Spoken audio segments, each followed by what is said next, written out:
El pasado curso de técnica de divulgación, el año pasado, hicimos una ronda de presentación. Oye, ¿de pocholate? Le has quitado la magia, que lo sepas.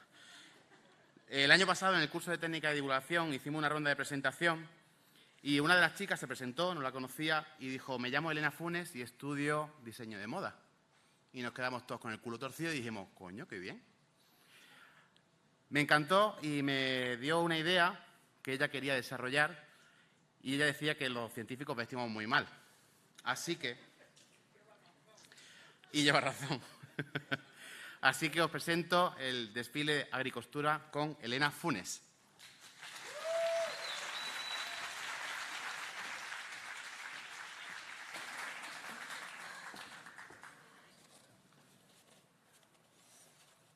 Bueno, hola a todos. Mi nombre es Elena Funes, como bien ha dicho Óscar, y yo soy diseñadora de moda.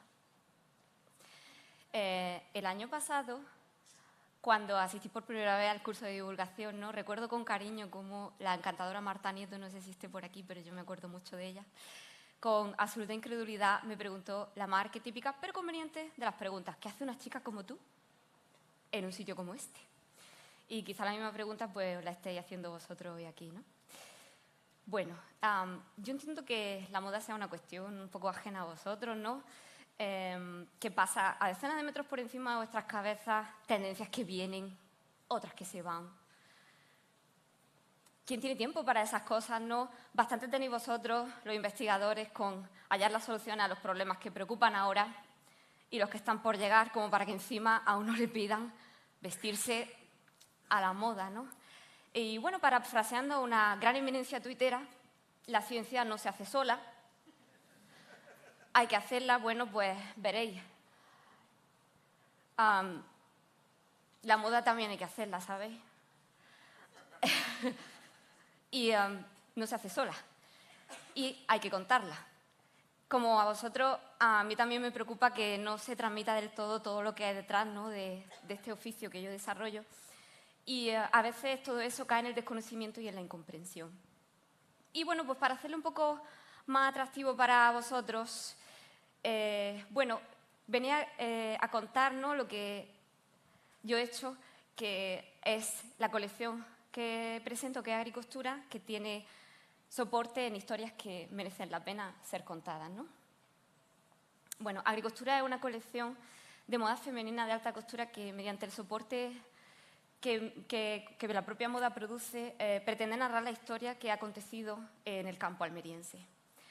A pesar de que ya existe diversa documentación que recoge todo esto, existe un montón de libros y bibliografía, no se ha conocido del todo lo que ha pasado en la provincia, ¿no? Y Agricostura lo que pretende es darle simplemente otro soporte donde seguir perpetuándose.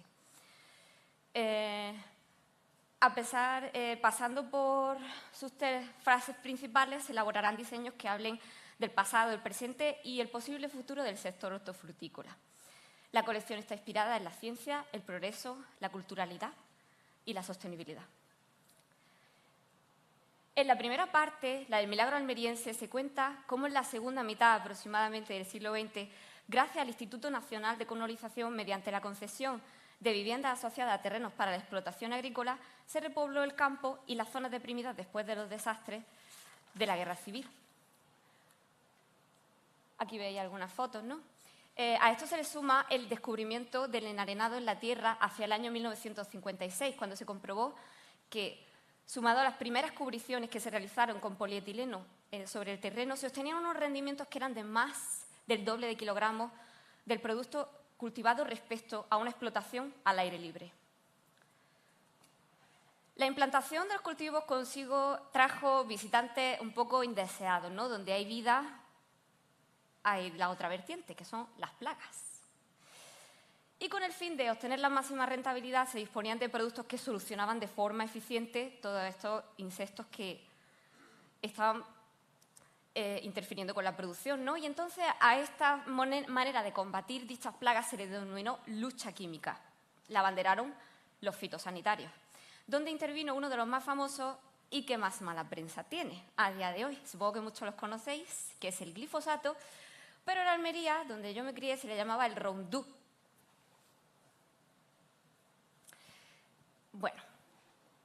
aquí una preview de lo que estáis por ver. A pesar de que hoy estas sustancias están totalmente prohibidas en cultivo, es importante resaltar que el uso de ellos en antaño fue crucial. Y además fue un paso necesario para poder saltar al siguiente momento evolutivo de esta historia, cuando llegó el acabose, la crisis del pimiento. Con el uso reiterado y mezclado de todas estas sustancias, los niveles de restos químicos empezaron a ser alarmantes en los productos y debido al abuso de estos fitosanitarios, las plagas ya habían adquirido una resistencia en las que se hacía muy difícil combatirlas y uno de los que más problemas dio fue el trips, que fue el malo de la película, Frankiniella occidentalis. Este paso fue necesario para que lleguemos al siguiente, a la segunda parte de esta historia, que es la Revolución Verde, que habla de cómo pasamos de la lucha química a la lucha integrada, donde con el control biológico de plagas, ¿sabéis si estuviera por aquí Carmen Robles, que trabaja en IFAPA, la pastora de pulgones?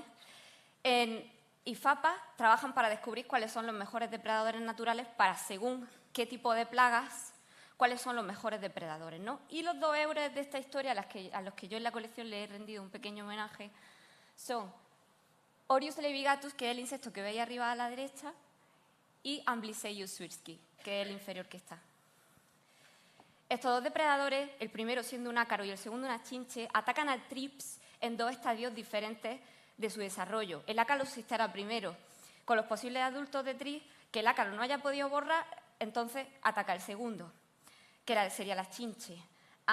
En la colección se hace pues, un pequeño guiño a ellos, ¿no? Desde el punto de vista de la propia botánica que se genera en el campo almeriense, ¿no? Hasta las mismas flores de nuestros cultivos son fuente de inspiración para realizar la colección, ¿no? Y con estas flores que tenemos aquí tan maravillosas, que son las del tomate, la berenjena, el calabacín, tenemos también el melón, el pepino, el pimiento, la sandía. Se hacen estampados tan maravillosos como veis en la parte de arriba, ¿no? Y el insecto que he mencionado anteriormente, al que se le rinde este pequeño homenaje, ¿no? Y bueno, para la tercera parte que cuenta la colección se denomina CRISPR-Cas, que más de una vez se han invitado a eminencias de estas herramientas en este evento, se hace una apuesta hacia el futuro. Gracias a la labor de científicos como Francis Mojica, José Miguel Mulet o Luis Montoliu, los cuales ya han sido invitados aquí, conocemos estas maravillosas herramientas de edición genética que suponen el futuro para combatir problemas como la crisis climática o el desabastecimiento en la creciente población mundial. Siendo un sistema de defensa inventado por bacterias, las arqueas, ¿no? Así es como Luis Montoliu lo describe, retenían parte del material genético de los bacteriófagos que las atacaban. Y con ello se vio el potencial que esto tenía a la hora de desarrollar organismos vegetales que estén genéticamente editados. Este es un esquema de cómo funciona el sistema, ¿no? Con las herramientas CRISPR-Cas, la proteína Cas, con ese código que se posiciona en la parte de la cadena del ADN que se desee, dependiendo de una molécula de ARN y de un trozo de ADN sustituto que se provea en caso de que se provea. Se genera la mutación necesaria y podemos producir en el campo almeriense, de aquí a unos años, ¿por qué no?, los vegetales que serán los alimentos del futuro. Vale, por ejemplo, a día de hoy se conoce que se ha creado un arroz y trigo más resistente a las bacterias y a las infecciones, o existe soja con un contenido más equilibrado de ácidos grasos. O bien, como a mí me gusta mucho acordarme del blog de José Miguel Mulet, el de tomates con genes, ¿no?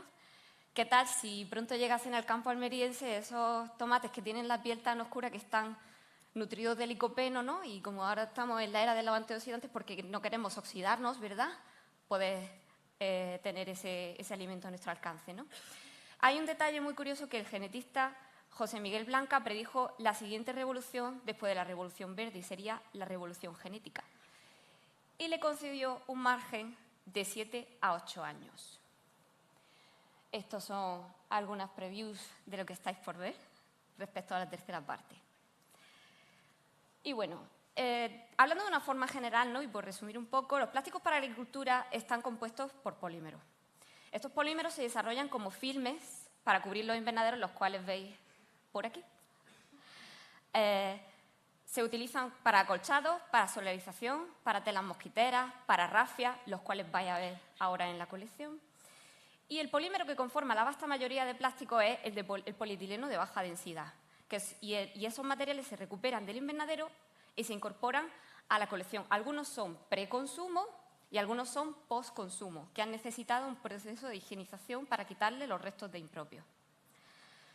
El objeto de esto es poder crear un producto de valor que tenga una recontextualización fuera de su entorno y pueda aportar un componente de sostenibilidad. Y bueno, esto es un pequeño apunte que supongo que seguro que se ha mencionado aquí más de una vez. Para concienciar acerca del nivel de seguridad que existe en cuanto a los alimentos que ingerimos, hemos de saber que Almería es el territorio con más laboratorios de análisis agrícola que corroboran los límites máximos de residuos. En 2017, el informe de la EFSA, la Agencia de Seguridad Alimentaria Europea, reveló que de 84.000 muestras de alimentos que se habían analizado, el 97,2% no contenía residuos cuantificables o estaban por debajo de los límites legales.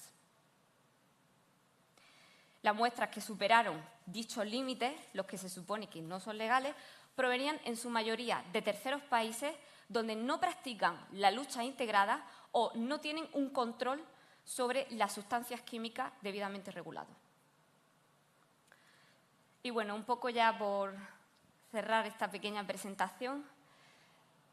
Bueno, tal y como yo veo la moda es un lienzo en blanco, es un soporte de transmisión que puede estar encuadrado en las tendencias o puede no estar encuadrado en las tendencias. Puede ser ajena a ellas, pero la realidad es que gracias al trabajo que mucha gente hace aquí y luego a los divulgadores que nos comunican dicho trabajo, la ciencia está más de moda que nunca,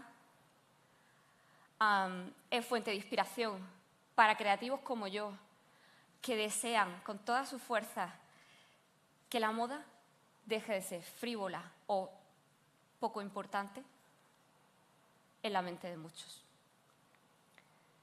Porque realmente es un oficio que es precioso desarrollar. Muchas gracias por haberme atendido y os dejo con el espectáculo.